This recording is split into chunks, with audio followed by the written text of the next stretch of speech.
मित्रों नमस्कार। ज्ञान मार्शन माइंड में आपका स्वागत है।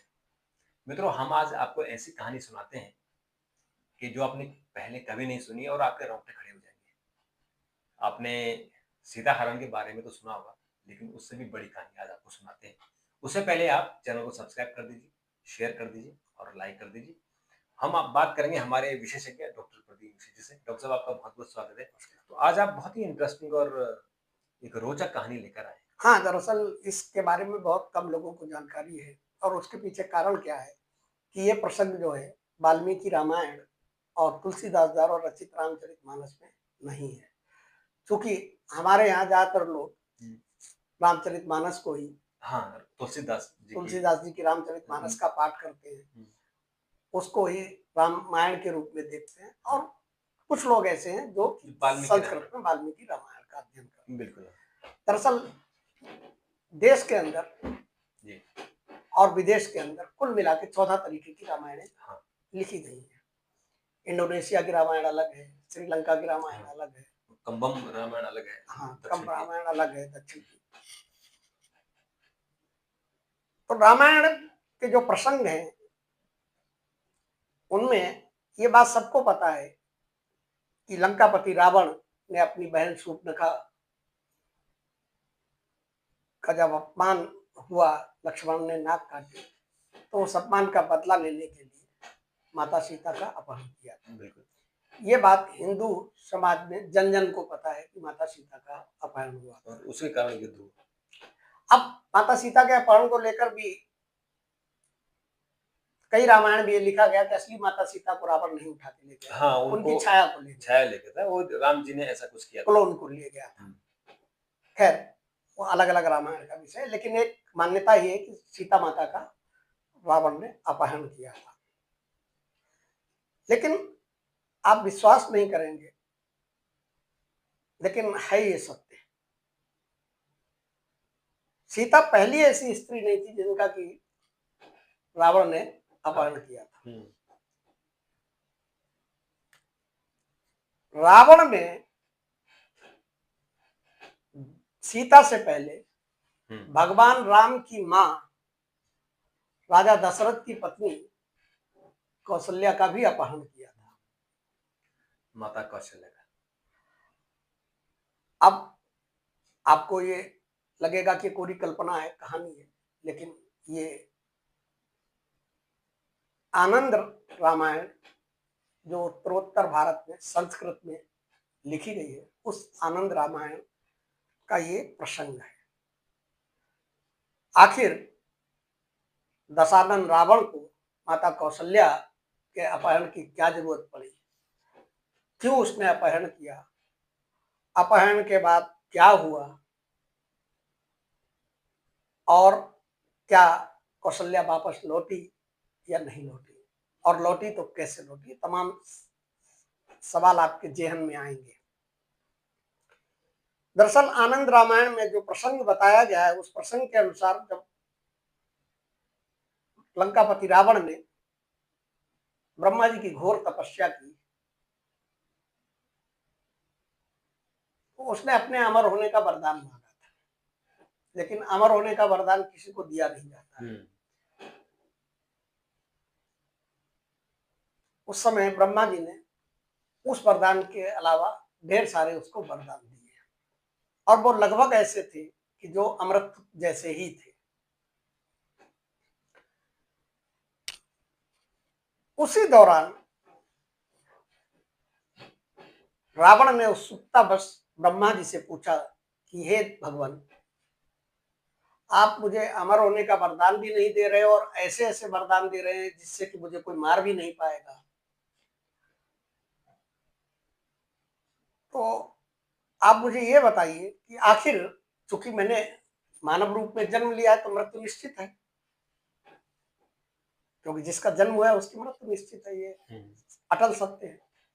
तो आप मुझे ये बताइए कि मेरी मृत्यु किसके द्वारा होगी। तो ब्रह्मा जी पहले तो बहुत देर तक टालते रहे, खुलासा नहीं करना चाहते थे, लेकिन बाद में रावण की घोर तपस्या से इतना प्रसन्न थे कि उन्होंने कहा कि अयोध्या के राजा दशरथ और उनकी पत्नी कौशल्या का जो पुत्र होगा वो तुम्हारा वध करेगा। अब ये कहानी कुछ वैसी ही है जैसे भगवान कृष्ण की, भगवान कृष्ण की कंस वाली कहानी है कि कंस को भी ये भविष्यवाणी हुई कि देवकी का 8वां पुत्र तुम्हारा काल बनेगा। तो कंस ने जो काम किया रावण ने भी वही किया। हालांकि रावण पहले आया था, रावण त्रेता युग में था, कंस द्वापर में था, और कंस ने वही काम किया कि जो रावण ने किया। लेकिन वो कंस श्री कृष्ण में कहानी ज्यादा प्रचलित है। हाँ, ये ये नहीं, इसके बारे में जानकारी नहीं है। हाँ, क्योंकि इस बारे में जानकारी नहीं। तो रावण को जब ये पता चल गया तो रावण बहुत अहंकारी भी था, बहुत जिद्दी भी था और बहुत प्रकांड विद्वान भी था। तो उसने बहुत सोच विचार किया कि जब जड़ को ही खत्म कर दिया जाए तो वृक्ष कहां से, तो फल कहां से आएगा? वृक्ष नहीं होगा, वृक्ष नहीं होगा तो फल कहां से आएगा? तो उसने एक योजना बनाई, और योजना बनाने के लिए उसने क्या किया कि चूंकि राजा दशरथ बहुत बलशाली थे, उनके बल का चारों तरफ प्रताप था, डंका बजता था, उसने सोची समझी रणनीति कहते छुप के माता कौशल्या का अपहरण कर लिया। जब माता कौशल्या का अपहरण कर लिया, और ये दिन जानते हो कौन सा दिन था? क्योंकि राजा दशरथ व्यस्त थे, उनकी कैकेयी से शादी हो रही थी। अच्छा, वो बिजी थे, वो कैकेयी के साथ शादी में बिजी थे, और इस मौके की तलाश में दशानन था। दशानन ने क्या किया कि इस मौके का फायदा उठाया और कौशल्या का अपहरण कर लिया। वो तो दशरथ को पता भी नहीं चलती समय रहते, क्योंकि वो शादी में इतने व्यस्त थे। और नारद जी ने आके दशरथ को ये जानकारी दी। और नारद जी ने जानकारी क्यों दी? क्योंकि जिनका जन्म होना था वो भगवान विष्णु के अवतार थे। रावण का उनके द्वारा अंत होना तय था, तो भगवान विष्णु ने अपनी माया से नारद को वहां पर भेजा कि ये तो सब मामला गड़बड़ हो जाएगा। अगर कौशल्या ही नहीं होगी तो ब्रह्मा जी का जो कहा हुआ है वो कैसे सत्य होगा? अब इधर रावण ने क्या किया कि चोरी से जिस तरीके से माता कौशल्या का अपहरण किया और उनको एक लकड़ी के डिब्बे में बंद करके एक सुनसान द्वीप पर छोड़ दिया जाके। अच्छा, कि जिसपे किसी को भनक नहीं लगे, और भनक लगती भी नहीं अगर नारद नहीं आते। नारद आए, जैसे ही ये जानकारी राजा दशरथ को दी, राजा दशरथ समेत सारे मंत्री सत्ते में आ गए। अरे ये क्या हो गया? और सहसा उनको विश्वास नहीं हुआ। हाँ, माता का अपहरण कैसे हो सकता है? माता कौशल्या का, और वो भी मतलब राजा दशरथ इतने बलशाली, उनके राजमहल से कोई माता कौशल्या का अपहरण कर सकता है? तो उन्होंने कहा कि नारद जी आप जो है सच बोल रहे हैं या कोई और बात है? तो बोले कि मैं सच कह रहा हूँ राजन, ज्यादा देर मत कीजिए। तो राजा ने फौरन जो है राजमहल में, राजा दशरथ ने अयोध्या के राजमहल में और सब जगह जो है गुप्तचरों को भेजा, मंत्रियों को भेजा, लेकिन माता कौशल्या कहीं नहीं मिली। अब कहीं नहीं मिली तो नारद जी उन्हें खड़े हुए थे, तो उन्होंने कहा नारद जी बात तो आपकी सही है, जब आपको ये जानकारी है कि माता कौशल्या का अपहरण हुआ है तो फिर आपको ये भी जानकारी होगी कि अपहरण किसने किया है और कहाँ लेके गया है। तो नारद जी बोले कि हे राजन, लंका के राजा रावण ने माता कौशल्या का अपहरण किया है, और एक द्वीप जिस द्वीप पे रखा था उस द्वीप के बारे में बताया, और कहा कि उनको एक बंद लकड़ी के डब्बे में बंद करके रख दिया है, और वहां सामान्य सेना सारी चीजें पहुंच नहीं सकती हैं, और उसके चारों तरफ जो है रावण ने कड़ा पहरा लगा रखा है। अब क्षत्रिय राजा थे, इक्ष्वाकु वंश के। तो राजा दशरथ ने फौरन जो है सेना को आदेश दिया कि चढ़ाई कर दो द्वीप की तरफ। लेकिन रावण की सेना बहुत शक्तिशाली थी, और मैंने आपको एक बार बताया था कि इक्ष्वाकु वंश में राम से पहले रावण को अगर किसी ने पराजित किया था तो वो राजा दिलीप थे। उन्होंने रावण को पराजित किया था। सॉरी, दिलीप, राजा मानधाता थे। हाँ, राजा मानधाता। राजा मानधाता जो इनके पूर्वज थे राम के, उन्होंने रावण को बंदी बनाया था। दशरथ की सेना और रावण की सेना के बीच जो है भयानक युद्ध हुआ। कई दिनों तक युद्ध चलता रहा। अंततः दशरथ की सेना ढेर हो गई। दशरथ की सेना रावण की सेना का सामना नहीं कर पाई। लेकिन दशरथ बहुत ही बलशाली थे, बहुत ही नीतिवान थे, बहुत धर्मज्ञ थे। और दशरथ के बारे में और जो लोगों को जानकारी नहीं होगी, उन्होंने एक बार सूर्यलोक पे चढ़ाई कर दी थी। सूर्यलोक पर भी चढ़ाई कर दी थी गुस्सा होकर। इतना जिद्दी थे और इतना उनमें बल था। लेकिन सेना रावण की सेना के सामने पस्त हो गई। तो राजा दशरथ को लगा कि अब ये आमने सामने की लड़ाई से तो काम होने वाला नहीं है, क्योंकि छल के साथ छल का ही है, सटम साखी समाचार है, सट के साथ सटता का व्यवहार। तो चूंकि दुश्मन ने छल के साथ हमारी रानी का अपहरण किया है, तो हमें भी अब अपनी रानी को अगर पाना है तो हमें भी अब आमने सामने की लड़ाई के बजाय दूसरा रास्ता अपनाना पड़ेगा। और राजा दशरथ ने एक लकड़ी का तख्ता मंगाया और सारी सेना इधर लड़ाई में व्यस्त थी। रावण का भी ध्यान इस तरफ था कि सेना की लड़ाई हो रही थी, और उस तरफ ध्यान नहीं था। दूसरे रास्ते से उस द्वीप के किनारे जो समुद्र में लकड़ी के तख्ते पर वो बैठे, और उस लकड़ी के तख्ते पर बैठ के तैरते हुए उस द्वीप पर पहुंच गए जहां वो लकड़ी का बक्सा रखा हुआ था। वहां सबसे पहले उन्होंने जो है उस लकड़ी के बक्से को खोल के देखा कि माता कौशल्या है भी कि नहीं है। तो माता कौशल्या उसके अंदर मिली, और माता कौशल्या को उसी लकड़ी के तख्ते पर बैठा के वापस दूसरे रास्ते से पहुंच गए। अब रावण को इस चीज के बारे में पता ही नहीं थी कि राजा दशरथ जो है कौशल्या को लेकर जा चुके। जब बाद में उसको पता चली तो उसने फिर कोशिश करने की सोची। तब उसको ब्रह्मा जी ने कहा कि ये विधि का विधान है दशानन, इसमें ज्यादा हस्तक्षेप मत करो, वरना समय से पहले ही वो चीजें हो जाएंगी जिनका कि समय तक इंतजार तुम्हें करना है। मतलब उससे पहले ही तुम्हारी मृत्यु हो जाएगी। इसलिए बेहतर है कि इस प्रयास को छोड़ दो। वीरों की बात वीरों की तरह राजपाट करो, और कोशिश ये करो कि जो तुम्हारा अहंकार है, जो तुमने दुर्व्यसन पाल रखे हैं, जो तुम वयम रक्षामा, रावण ने संस्कृति चलाई थी, वयम रक्षामा। वयम रक्षामा का मतलब हम रक्षा करते हैं। उसका एक विश्व विजयी अभियान था कि वो हर जगह झंडा लेके जाता था और एक उद्घोषणा करता था, वयम रक्षामा। जो उसके अंदर में आ गया वयम रक्षामा, जिसने अधीनता स्वीकार कर ली, रावण उसको छोड़ देता।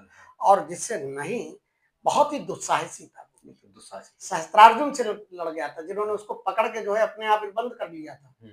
बंद करके और फिर उसके बाद वो तो भगवान शिव का चूंकि परम भक्त था, और भगवान शिव ने परशुराम जी को कहा कि भाई तुमने परशुराम कही थी गुरु दक्षिणा देने के लिए, तो मैं आधी गुरु दक्षिणा तुमसे आज मांग रहा हूँ।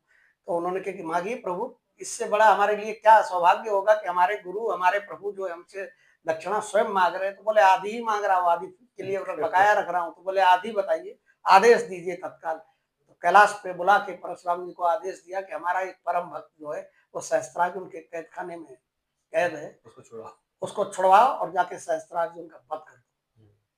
ये प्रसंग रामायण में मिलता है। हाँ, ये मिलता है। एक तीर से दो निशाने हुए थे, क्योंकि सहस्त्रार्जुन ने ही परशुराम भगवान के पिता जमदग्नि का वध किया। तो वो बदला भी उन्हें लेना था, तो वो बदला भी हुआ, और इधर भगवान का जो गुरु दक्षिणा थी वो भी पूरी करके इस रावण को। और इतना दुस्साहसी था, वहां बोला कि मैं नहीं किसी का सहारा लेता हूँ, मैं बाहर नहीं निकलूंगा, मैं नहीं निकलूंगा बाहर, मैं अपने बाहुबल से ही निकलूंगा, मैं इसको मार के निकलूंगा। और इसकी इसमें इसमें इतनी इतनी हिम्मत नहीं है कि ये हमको, और इसमें इतनी शक्ति नहीं कि हमको हमें मार सके। तो उन्होंने परशुराम जी ने कहा कि भैया देखिए, मेरा कोई तुम पे दया करने का वो नहीं है, क्योंकि उसको रावण को दया नहीं पसंद थी, उपकार नहीं पसंद था इतना।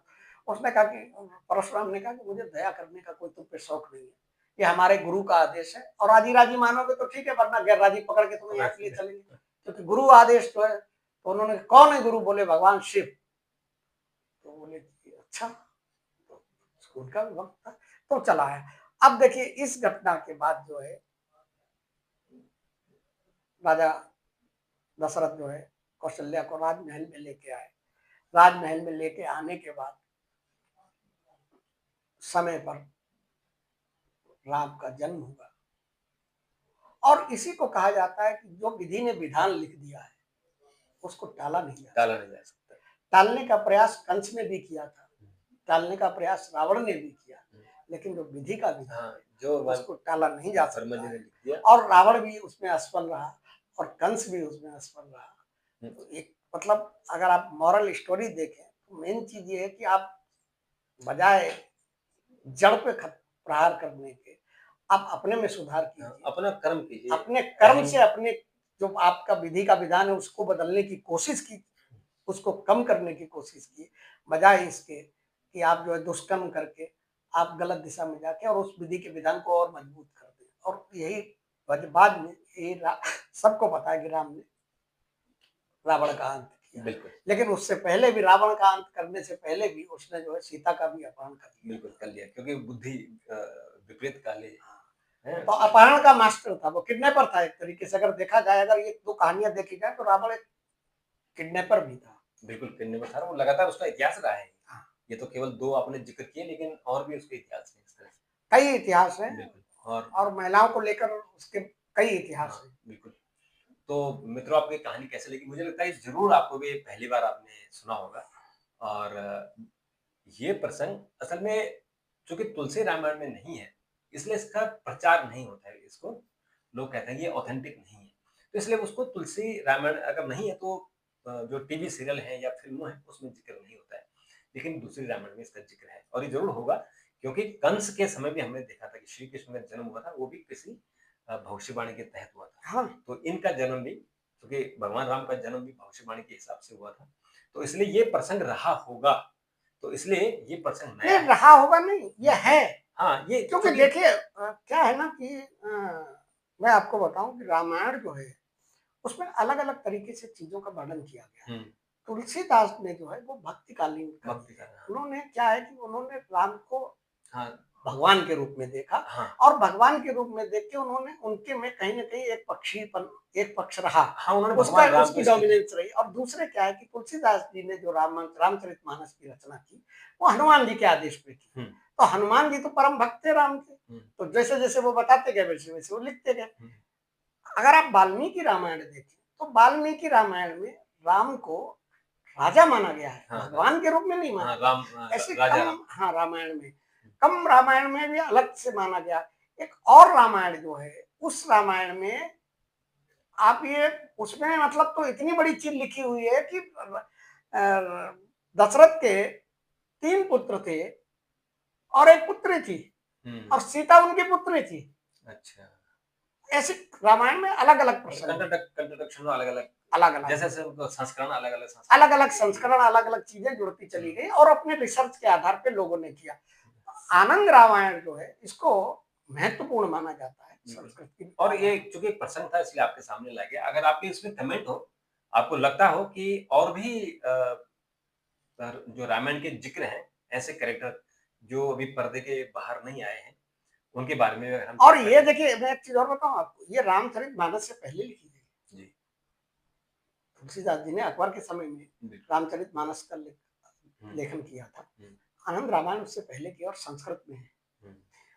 इसके किसी भी लेखक के बारे में बहुत ज्यादा जानकारी नहीं है। ऐसा माना जाता है कि संस्कृत के तमाम प्रकारों ने इसमें कुछ न कुछ प्रसंग रिसर्च करके अलग अलग विद्वानों ने जोड़ा है इसमें अलग अलग। तो ये बहुत अच्छी, अगर आपको मिले तो जरूर पढ़िए। कहीं ऑनलाइन अभी आ गई होगी, कहीं ना कहीं किसी ने कुछ न कुछ प्रसंग डाल दिए होगी, जरूर पढ़िए और हमको भी भेजिए। अगर आपको लगे कि इस पे कमेंट करना है या इसमें कोई और नई जानकारी तो जरूर दीजिए, ताकि हम उस पर और एक वीडियो बना सकें, आपके लिए और भी जानकारी ला सकें। डॉक्टर साहब, आपने बात की, आपका बहुत-बहुत धन्यवाद। बहुत ही ज़बरदस्त जानकारी, इसलिए आपका धन्यवाद।